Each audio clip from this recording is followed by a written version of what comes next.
Graça, misericórdia e paz da parte de nosso Senhor e Salvador Jesus Cristo. Amém? Nós vamos abrir nossa Bíblia hoje no Evangelho segundo Lucas, capítulo 5, e vamos ler os versículos 4 e 5. Lucas 5, 4 e 5, diz assim a palavra do Senhor. Quando acabou de falar, disse a Simão: faze-te ao largo e lançai as vossas redes para pescar. Respondeu-lhe Simão: mestre, havendo trabalhado toda a noite, não apanhamos, nada apanhamos, mas sob a tua palavra lançarei as redes. Amém? Vamos orar. Senhor nosso Deus e nosso Pai Celestial, queremos clamar a Ti, confiados no poder que há no sangue de Jesus, nos méritos infinitos de Jesus. Que o Senhor estenda a sua mão, Pai, para falar aos nossos corações, para ministrar aos nossos espíritos, para falar, Pai, de um modo que nós possamos compreender aquilo que o Senhor ministra no dia de hoje. E nós rogamos a Ti, Senhor, que a palavra seja impressa nos corações. Queremos clamar a Ti pelo pessoal de Minas Gerais, rogar a Ti, Senhor, por aquelas famílias que perderam tudo, Senhor, e ficaram como despojo à própria vida. Ó Deus bendito, ó Santo de Israel, consola aqueles corações também enlutados, daquelas pessoas que estavam naquela tragédia de Capitólio. São tantas coisas que nós temos visto e vivido nesses dias, Senhor. E rogamos a Ti que pelas misericórdias vivas de Jesus, o Senhor estenda a mão, Pai, para consolar, para abraçar, especialmente também a família do pastor Ayrton, que partiu para a eternidade. Fala conosco, Deus, porque o Teu povo ouve. Amém. Amados, nós temos trazido uma série de palavras de advertência, de exortação, de consolação à igreja. Nunca foi tão necessário que nós estejamos unidos, consolando-nos uns aos outros. Tudo tem sido tão difícil para todos nós, e numa medida ou noutra, estamos todos carecidos da graça de Deus, do amor compassivo de Jesus e desse amor compassivo de uns pelos outros. Quando nós ligamos a TV, quando nós entramos nas mídias todas, ficamos impactados com tantas tragédias, com tantas desgraças que nós temos visto. E rogamos pela Tua graça, Senhor, que a Tua graça assista a todos os desgraçados na acepção da palavra. Que assim seja em nome de Jesus. Eu queria hoje trazer uma palavra para encorajá-los a obedecer a palavra de Deus. O texto lido é muito conhecido, está no contexto da pesca maravilhosa, situação em que o Senhor aproveita para ensinar seus discípulos a se tornarem pescadores de homens. E nunca as águas foram tão oportunas para essa pescaria.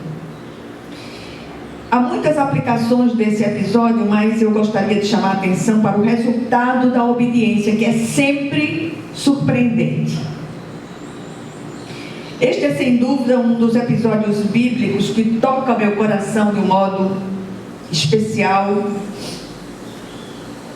e tendo a me transportar para aquela situação, para aquela ocasião, e quase posso ver o semblante abatido e cansado de Pedro ao ter tentado pescar durante uma noite inteira sem nada conseguir. Ora, Pedro era um pescador experiente, ele sabia onde estavam os lugares pesqueiros, ele sabia onde abundavam os peixes. E há duas coisas aqui que chamam a minha atenção de uma forma especial, e eu vou dizer daqui a pouco. E a primeira coisa é a estranha ordem dada pelo Senhor. Versículo 4 diz: quando acabou de falar, disse a Simão: faze-te ao largo e lançai as vossas redes para pescar. Ao romper do dia, Pedro já estava recolhendo e lavando suas redes, como de costume. É quando Jesus lhe requisita o barco para lhe servir de púlpito. O Senhor pediu que o barco fosse afastado da praia e de lá ensinava as multidões, aproveitando o vento a favor para levar as palavras dele àqueles que estavam na praia. O Senhor pediu e foi atendido. Ao acabar de falar, ordenou a Pedro e aos demais que fossem para o local onde as águas eram mais fundas ou houvesse um espaço maior. Uma vez ali, deu a ordem mais estranha, sobretudo, repito, para pescadores experientes, conhecedores dos mistérios da pesca e já frustrados pela pesca infrutífera de uma noite inteira.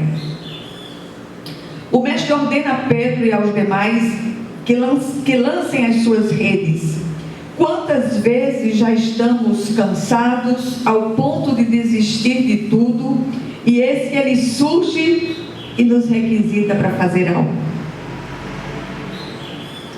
E muitas vezes nesses momentos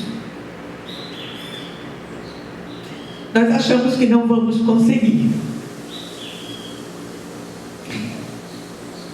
Mas o Senhor é aquele que nos surpreende sempre.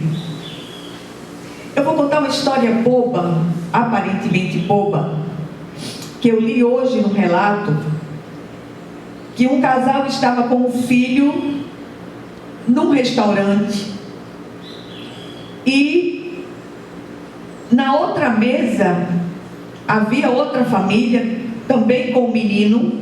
A primeira família tinha um garoto, e eles perceberam que o garoto da primeira mesa saiu e foi na direção do menino da outra mesa.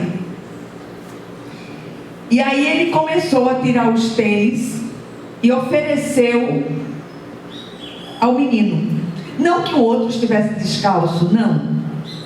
E o pai levantou-se e disse: meu filho, o que você estava fazendo? Ele disse: eu dei o meu tênis àquele meu amiguinho, porque Deus mandou. Olha que coisa interessante. E o pai disse: como assim? Disse: não, Deus mandou que eu desse o tênis a ele.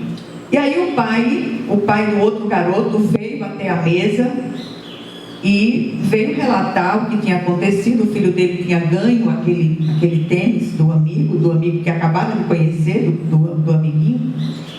E aí ele contou que o filho que recebeu o tênis, aquele tênis era exatamente o que ele queria, e a mãe não pôde comprar.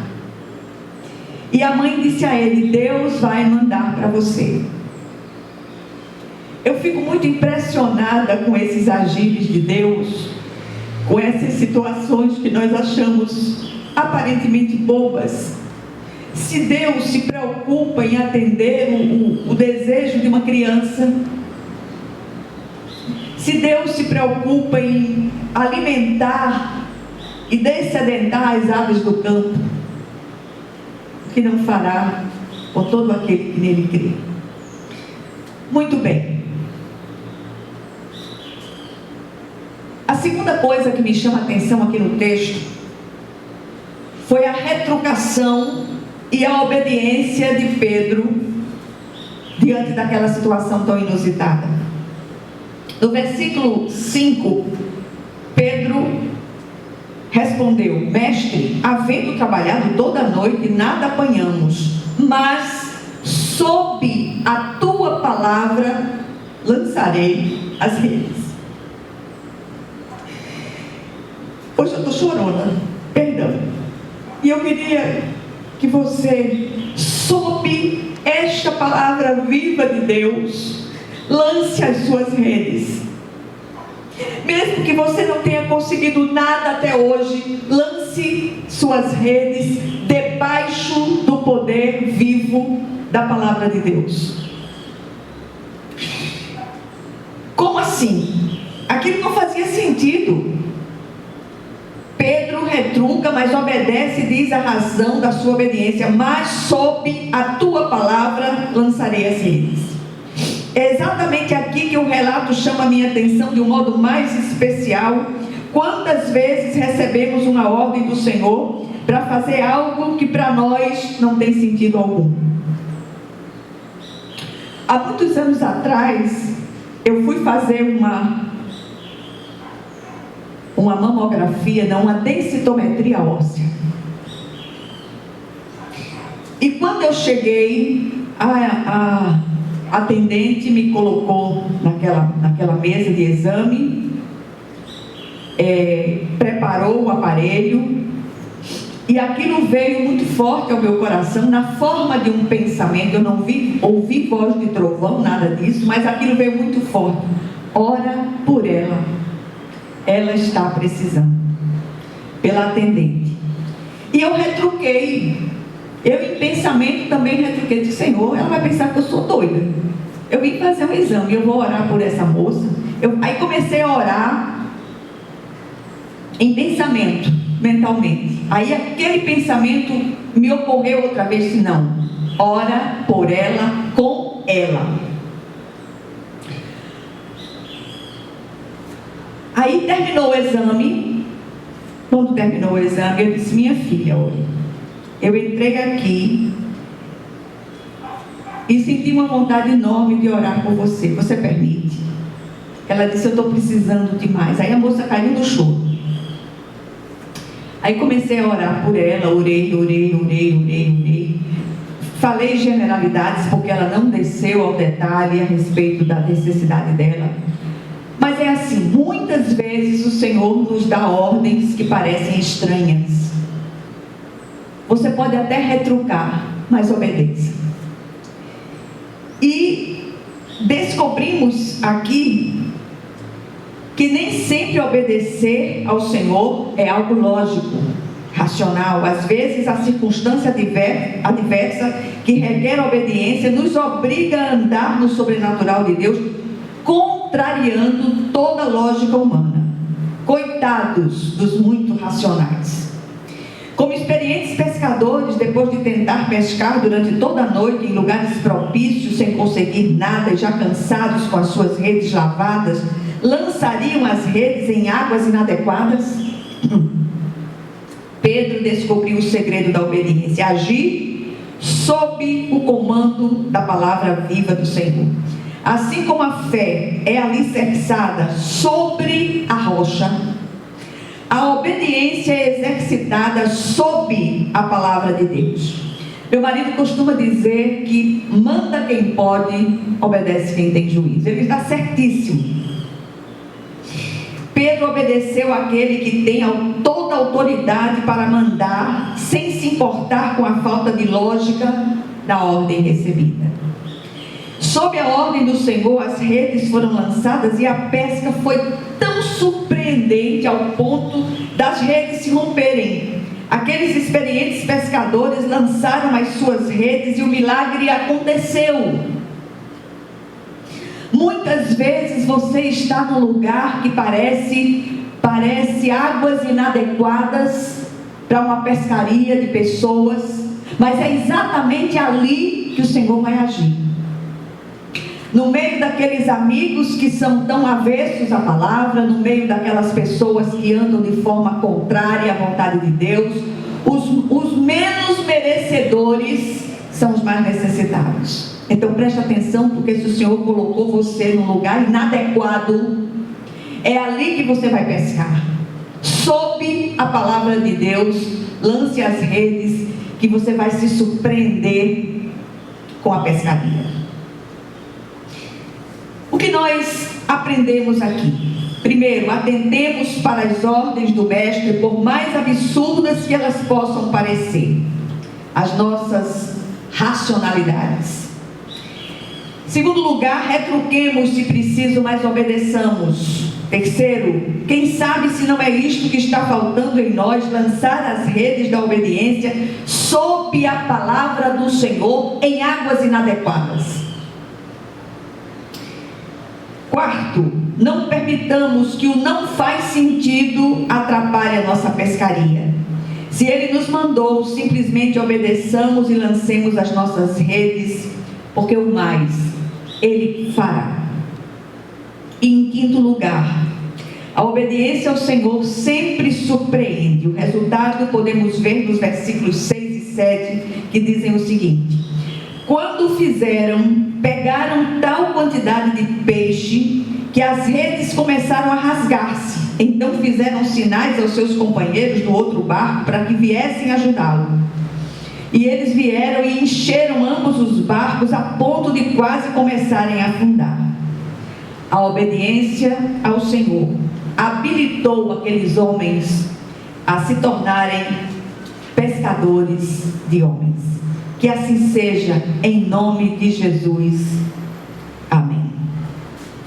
Hoje eu ouvi uma crítica, porque há os que fazem, há os que não fazem, e há os que criticam os que fazem.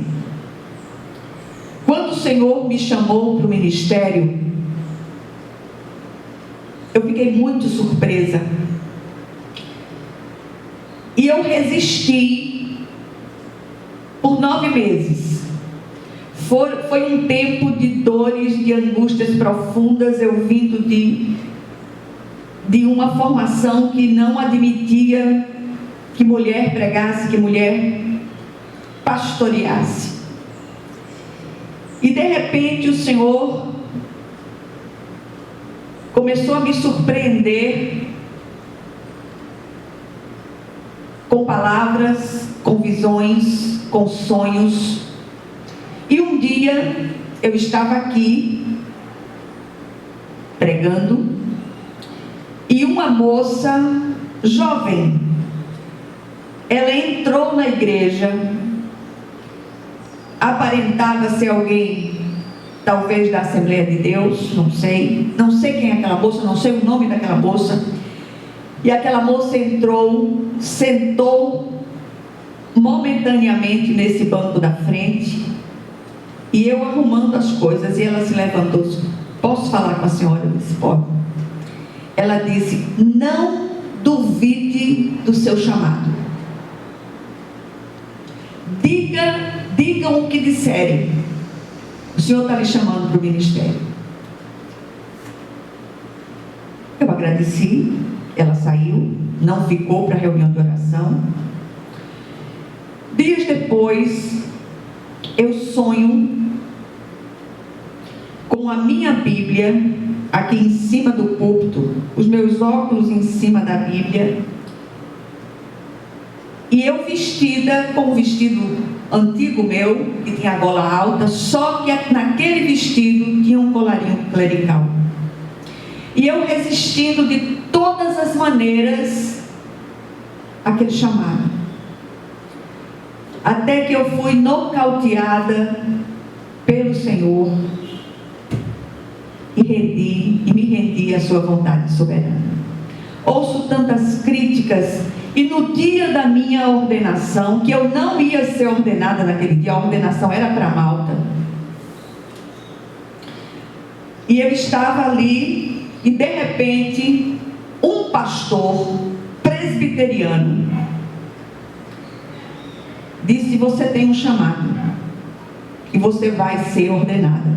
E eu fiquei abismada, porque na ordenação tinham 3 pastores batistas tradicionais e 2 pastores presbiterianos, e tinha um pastor também presbiteriano sentado, que veio para a ordenação de Malta. E ele me segurou pelo braço de uma forma rude e disse: quem você pensa que é?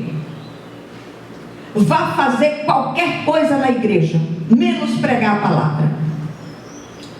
E aí o outro pastor que foi um dos pastores que impôs as mãos sobre mim, segurou o braço daquele colega e disse: tire o dedo do rosto dela. Ela tem um chamado. E você, tire o chapéu dentro da igreja. E eis aqui a serva do Senhor, apesar de todos os pesares. Se pedras clamam e jumentas falam, eis-me aqui, Senhor. Vamos orar. Senhor, nosso Deus e nosso Pai Celestial, clamamos a Ti, Senhor. Clamamos a Ti mais uma vez por todas essas tragédias que têm acontecido no nosso país, essa pandemia que tem se espalhado pelo mundo, fazendo tantas vítimas. Especialmente quero pedir pelo pessoal da Bahia, de Minas Gerais, de Goiás. Muitos no Rio de Janeiro estão desabrigados também. Em todos os lugares onde houver uma necessidade, Senhor, manda com uma palavra e os teus desígnios serão ali estabelecidos. Abre os olhos dessas pessoas para que te vejam, para que te encontrem no momento dessa dor tão profunda. E que a graça de nosso Senhor e Salvador Jesus Cristo, o amor infinito de Deus, o nosso Pai Celestial, que as consolações e comunhão do Santo Espírito estejam com todos vocês e com todo o povo de Deus espalhado por toda a face da terra, desde agora e para todo o sempre.